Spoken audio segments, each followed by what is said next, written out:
The question, though, still remains who will be eligible for the next round of vaccines, what's called Phase 1B. The state's Community Vaccine Advisory Committee is working on that answer right now. KION's Alicia Machado joins us live in Salinas to tell us who local groups believe should have that priority.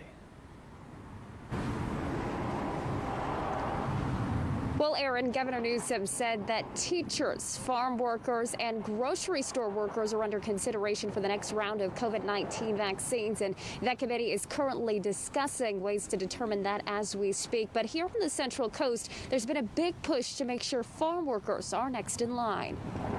Farm workers have been out in the field since the start of the pandemic, harvesting food for the community. They're considered essential workers, and the United Farm Workers Union believes that they need to be next in line for the COVID vaccine. Farm workers cannot be just essential to pick up the crop.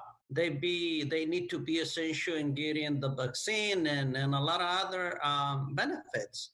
The ag community has been hit hard by the pandemic. Data from the health department shows about 17% of COVID-19 cases in Monterey County come from the ag community, making it the hardest hit sector. Their close proximity in the fields, transport, and housing services make them more at risk for contracting the virus. So county leaders and organizations have been pushing for them to get priority.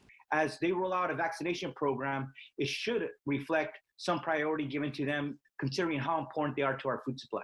As the state's Community Vaccine Advisory Committee meets over Zoom this week, they'll also be considering teachers in Phase 1B. California Teachers Association President E. Toby Boyd understands the need to put healthcare workers first. Without them, a lot more people will probably not be surviving this COVID-19 situation.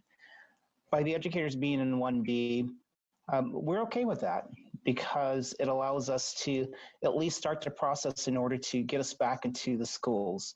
But Boyd says the vaccine itself is not going to be enough. So we're going to still need our PPE, the ventilation, the social distancing, the wearing of masks. So all those things are going to still need to be in place in order for it to truly be safe for our students and our educators. Our educators want to be back in the classroom.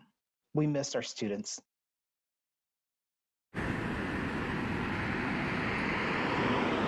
Governor Newsom says Phase 1B will include about 8 million people, and dozens of different industries have sent requests to the committee, including public transportation, airport, and also court workers. We'll continue to follow this once a decision is made.